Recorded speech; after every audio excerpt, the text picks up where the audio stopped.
Bismillahirrahmanirrahim. Assalamualaikum warahmatullahi wabarakatuh. Kami dari kelompok 8 yang beranggotakan saya sendiri, Nila Afnurlisa, lalu Mbak Asyifa Rahmah dan Mas Yusuf Ardianto. Pada kesempatan kali ini kami akan mempresentasikan makalah kami yang bertemakan perkembangan kebudayaan Islam di Indonesia, yang akan dibagi dalam 3 sub pembahasan. Pembahasan yang pertama yaitu masuknya Islam di Indonesia, yang kedua yaitu perkembangan kebudayaan Islam pada masa sebelum kemerdekaan, dan yang ketiga yaitu perkembangan kebudayaan Islam di Indonesia pada masa setelah kemerdekaan. Oke, langsung saja kita ke pembahasan yang pertama, yaitu masuknya Islam ke Indonesia. Terdapat beberapa teori mengenai masuknya Islam ke Indonesia. Teori yang pertama yaitu teori Gujarat.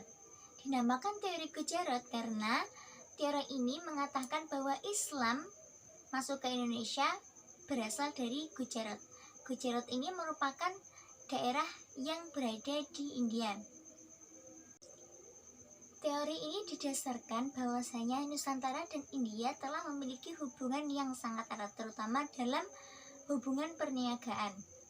Begitu pula dengan ditemukannya batu nisan paling tua yang ditemukan di Pasai, Sumatera, yang bernama Sultan Malik As-Saleh, yang mana merupakan sultan pertama Kerajaan Samudra Pasai. Dan Kerajaan Samudra Pasai ini merupakan kerajaan Islam pertama yang ada di Indonesia. Dan batu nisan ini bertuliskan angka 1297, yaitu pada abad ke-13 Masehi. Lalu W.F. Sutterham berpendapat bahwa tulisan beserta relief yang berada di nisan Sultan Malik As-Saleh memiliki sifat Hinduistis dan memiliki kesamaan dengan nisan yang ada di Gujarat. Hal ini menunjukkan adanya hubungan antara Sumatera dengan Gujarat.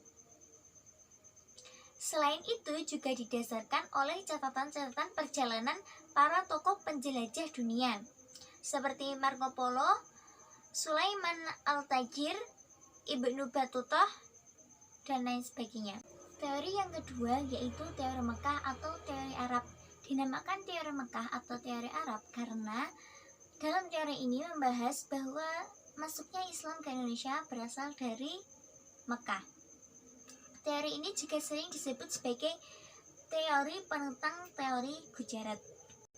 Salah satu ulama Indonesia yang menjadi peletak teori ini adalah Hamka, yang disampaikan dalam pidatonya pada hari jadi Perguruan Tinggi Agama Islam Negeri di Yogyakarta pada tahun 1958. Hamka membantah teori Gujarat yang mengatakan bahwa Islam masuk di Indonesia pada abad ke-13.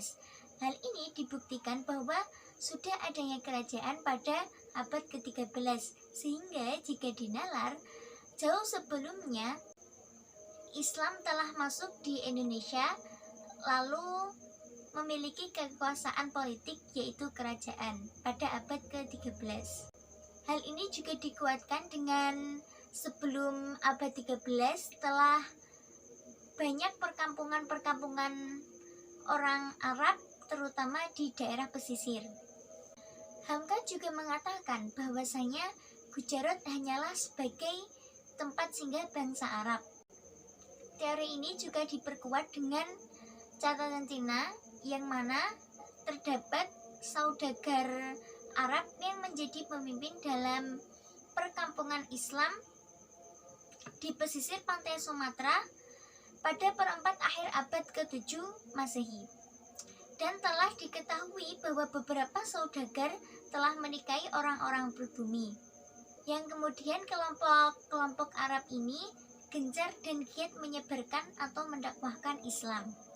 Kemudian SMN Al-Attas berpendapat bahwa batu nisan dan barang-barang lainnya yang ditemukan di Pasai, Sumatera, dan di Gresik, Jawa Timur yang dikatakan mirip dengan batu nisan atau barang-barang yang berada di Gujarat sengaja didatangkan dari India karena jaraknya yang lebih dekat dengan Indonesia daripada dengan Arab.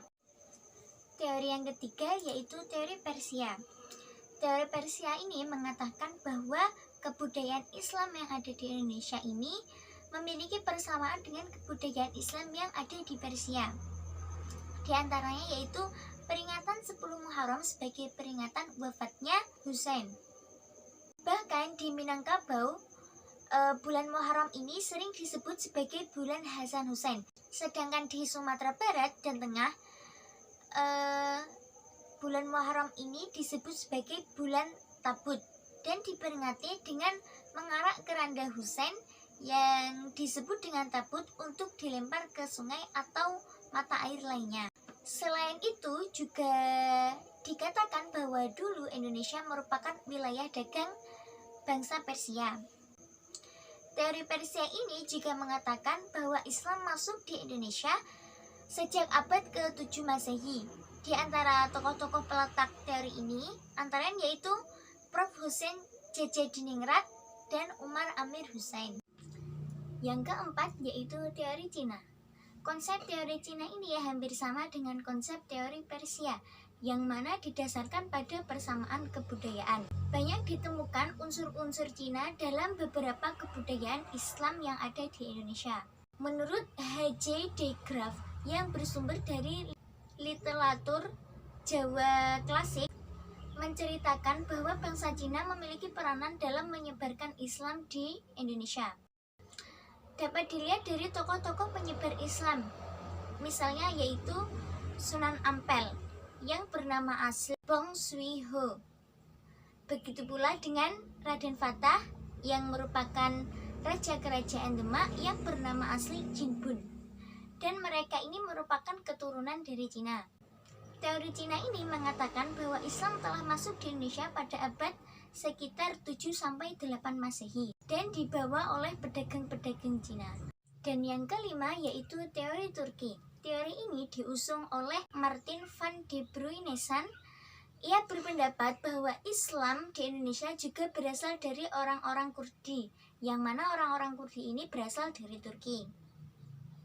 Hal ini didasarkan pada beberapa hal, yaitu pertama, terdapat banyak ulama Kurdi yang aktif mendakwakan Islam di Nusantara. Dua, beberapa kitab karangan ulama Kurdi dijadikan sebagai sumber rujukan yang sangat berpengaruh. Yang ketiga yaitu adanya pengaruh ulama Ibrahim Al-Kaurani, yaitu seorang ulama Turki lewat tarikat Syatariyah. Dan yang keempat yaitu adanya tradisi berjanji di Indonesia yang dikatakan serupa dengan tradisi yang ada di Turki. Dalam konstitusi berikutnya, Pancasila dilestarikan sebagai simbol negara dan beberapa kata atau kalimat yang mengisyaratkan sebagai negara muslim dihapuskan. Memasuki awal kemerdekaan inilah Islam memasuki masa kritis dalam aspek sosiopolitik di Indonesia karena terpojokkan oleh paham nasionalis. Pada masa ini, andaikan paham Islam mampu lebih kuat dari paham nasionalisme, sudah pasti akan mempengaruhi aspek sosiopolitik Indonesia di masa mendatang. Demikian pembahasan mengenai kebudayaan Islam di Indonesia pada masa sebelum kemerdekaan. Pembahasan selanjutnya akan disampaikan oleh rekan kami selanjutnya. Bismillahirrahmanirrahim. Assalamualaikum warahmatullahi wabarakatuh. Di sini saya akan melanjutkan materi mengenai tradisi atau kebudayaan Islam setelah kemerdekaan Indonesia. Sebenarnya yang telah dilakukan setelah kemerdekaan sampai saat ini itu meneruskan budaya-budaya lama yang sebelum kemerdekaan juga.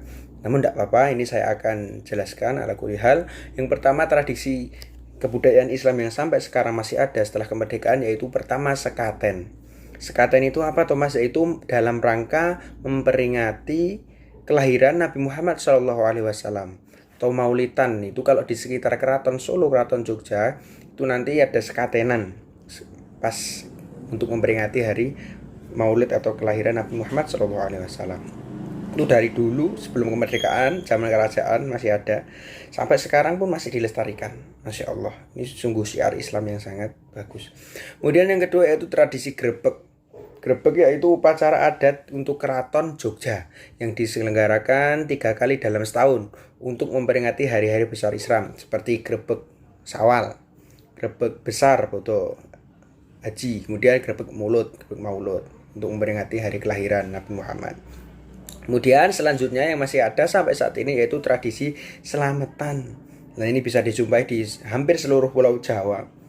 Bahkan di pulau yang lain pasti juga ada, kalau itu di situ ada orang Jawa.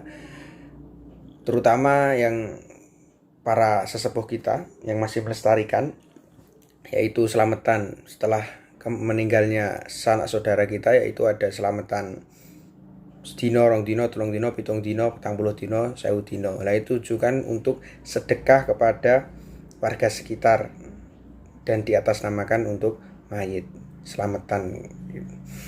Selanjutnya yang keempat yaitu tradisi ruatan. Ngeruat yaitu bertujuan untuk membebaskan seorang atau komunitas supaya tidak diganggu oleh makhluk halus, tidak diganggu oleh bala, bencana alam. Ini minta doa pada Allah Subhanahu wa taala tentunya, tidak menyelisih syariat. Kemudian yang keenam yaitu tradisi nyadran yang sampai saat ini masih ada di sekitar kita, yaitu nyadran. Kita sowan ke kuburan nenek moyang kita, tujuannya untuk mengingat kematian, bahwasanya kita itu hidup pasti akan merasakan kematian. Maka dari itu persiapkan sejak dini, kita sebagai pengingat, kita nyadran ke kuburan nenek moyang kita. Selanjutnya tradisi yang ketujuh yaitu tradisi tirakat. Tirakat yaitu kita seperti melaksanakan puasa, prihatin lah intinya di hadapan Allah Subhanahu wa taala untuk bisa menggayuh apa yang kita mau. Itu namanya tirakat. Ini tirakat tidak menyelisih syariat, tergantung niat kita, karena tirakat itu kalau niatnya untuk Allah Subhanahu wa taala, insyaallah itu sebagai ikhtiar kita untuk mencapai sesuatu. Dan yang ke-8 yaitu ziarah makam, itu seperti nyadran tadi. Nah, ini bisa ditemui di seluruh pulau Jawa atau di Indonesia pun pasti ada yang masih rutin ziarah makam sebulan sekali atau pas sebelum puasa seperti nyadran tadi. Kemudian yang tak kalah menarik dari zaman Sunan Kalijogo sebelum kemerdekaan sampai sekarang ini setelah kemerdekaan, budaya Islam yang masih ada, syiar Islam yang masih ada yaitu wayang. Dakwah melalui wayang. Banyak sekali sekarang dalang-dalang yang di samping menghibur masyarakat juga menyampaikan wejangan-wejangan agama lewat perwayangan. Kemudian yang ke-10 yaitu saparan. Nah, ini hampir mirip dengan nyadran tapi yang dilakukan di bulan Suro. Saparan ini hampir dilakukan oleh setiap warga-warga desa. Seperti ngundang campur sari, wayang, menghibur masyarakat. Itu saparan. Tujuannya apa? Untuk menolak bala. Demikian yang dapat saya sampaikan. Assalamualaikum warahmatullahi wabarakatuh.